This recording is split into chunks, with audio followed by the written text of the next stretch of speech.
This morning, a dramatic escalation by Russian President Vladimir Putin after days of brutal strikes across Ukraine. Speaking to a Security Council, Putin said he's declaring martial law in 4 Ukrainian regions that Russia recently annexed illegally. Meanwhile, evacuations are underway in the Russian-held city of Kherson at the south. That's at the urging of the Russian-installed governor. Russia's top military commander in Ukraine warned overnight of an impending Ukrainian counteroffensive to retake the region. However, the head of Ukrainian President Zelensky's office pushed back on those comments this morning, calling them, quote, fake news and a propaganda show. Let's go to NBC's Cal Perry. He's joining us live in Kyiv. I'm also joined by Igor Novikov, former advisor to Ukrainian President Zelensky, as well as General Barry McCaffrey, retired 4-star general and an MSNBC military analyst. Glad to welcome you all. Cal, I understand that you reported hearing more loud explosions in and around Kyiv this morning. What's happened since then?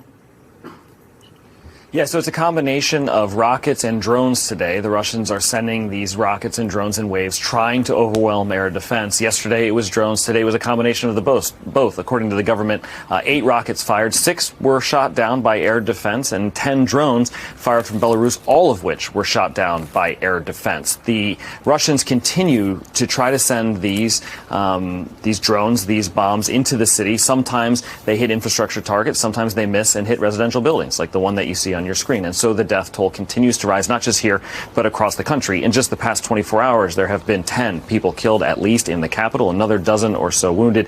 And the numbers of what we're hearing from the Ukrainian government on the number of drones being sent in is stunning. In just the past month, more than 230 drones have been shot down. It gives you an indication of, again, these waves of which we are seeing these attacks, Alex. Yeah, well, I'll tell you, just those stats from just this morning, 100% success shooting down the drones, 75% success shooting down the missiles. That is at least some good news there. Yeah. But Igor, help us make heads or tails of what is happening in Kherson there in the south. Because overnight, we heard from the top Russian military commander appearing to make a rare admission of some difficulties.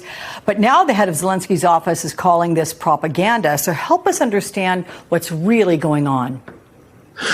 Well, in my humble opinion, I think Putin is setting up the main theater of war in the southern Ukraine, in Kherson. So basically, martial law, Putin himself, he claims it's a formality, but I think it's he's got 3 main objectives he's after. First of all, it's basically a prelude to genocide because it's a filtration event. So basically what he wants to do, he wants to forcibly enlist Ukrainian men from Kherson and other regions in temporary occupied territories to actually fight Ukraine, to force them to do that. He needs to get rid of the population that is not pro-Russian. And, martial law helps with that a lot. I think he's also setting up, the theatrics in the run-up to the G20. That's very important to understand. In the beginning of November, you're going to have 2 major events. You're going to have midterms in the US and you're going to have G20. Putin is desperate to freeze this war. So, I think we're going to see lots of atrocities, lots of theatrics. The war is going to go really brutal, but, we're coping quite well. General, a couple of points that Igor makes there, and I'm really disheartened to hear the word genocide. That is a brutal word to apply here, but I think he's unfortunately accurate. And also that G20 meeting when you will have President Biden and President Putin in the same space, that's going to be a drama showdown to watch. But what's your reaction to Igor's comment about genocide, sir? Do you think that is a buildup and that indeed is what Vladimir Putin is doing?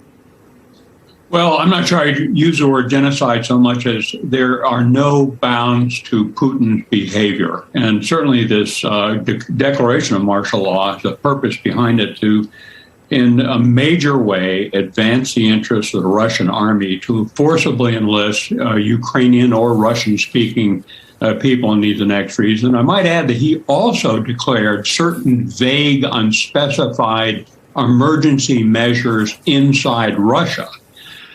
So, look, Putin's got a major problem. The wheels have come off his army. It's hard to understand how he can fix it. Logistically, it's a mess. Their manufacture of technologically advanced systems is coming apart. They're forcibly gang-pressing people into the Russian armed forces, ill-trained, ill-equipped.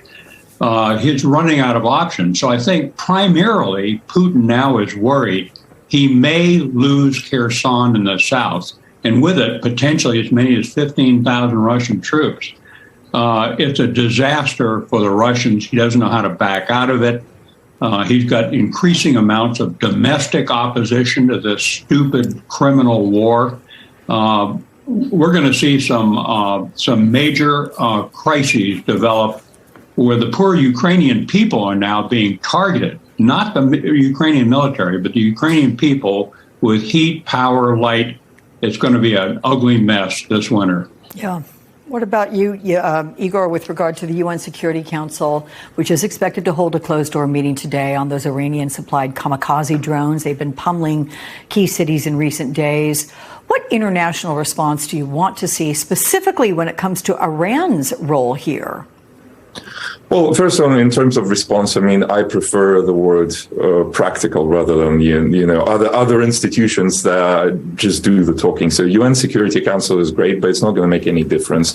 On the other hand, our air defense systems, the new ones that we're getting, are actually making a lot of difference. So that's primarily the response I want to see. Now, in terms of Iranian drones, I think, Europe should be worried because, they are marked, with Russian military marks, and they they openly fly into Ukraine. But if one is unmarked and flies into NATO territory, I mean, that would be quite a challenge to deal with. And last but not least, if I may say, I used the word genocide there intentionally. And let me prove a point. The right referendum in occupied territories in Ukraine would be if Putin does what Zelensky did in Kiev on the first day of the war. Why doesn't he distribute automatic weapons to civilians? That would be the truest and the fastest referendum ever. But he's not doing it. He's doing the opposite. He wants to enlist the people. He wants to get rid of all the anti-Russian population. Basically just, get the territories, not the population. That's the objective. Interesting assessment there. General, let me ask you quickly, sir, about the Ukrainian Air Force. You heard the claims having shot down more than 200 of those drones. Can you talk about the military capabilities, what all is needed to take down these weapons, especially look at the rate by which they seem to be used right now? Well, it's Ukrainian air defense has been just unbelievable. They've put it together on the fly, sort of a makeshift combination of Western European technology and domestic, S-300 anti-aircraft systems. It is unbelievable to me that Russia, which started the war with 5 times the air power of Ukraine, has never gained air dominance over Ukraine.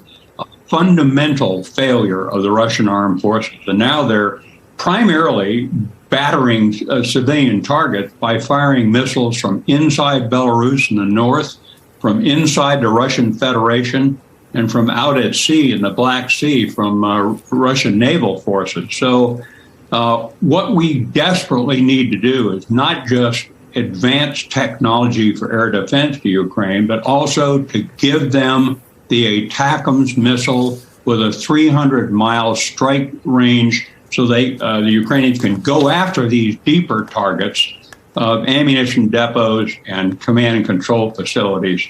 It is ultimate hypocrisy for Ukraine to suffer savage air assault, but for us to claim, well, Russia and the Crimea are off limits in some way. We need to give the Ukrainians advanced strike capabilities and precision munitions.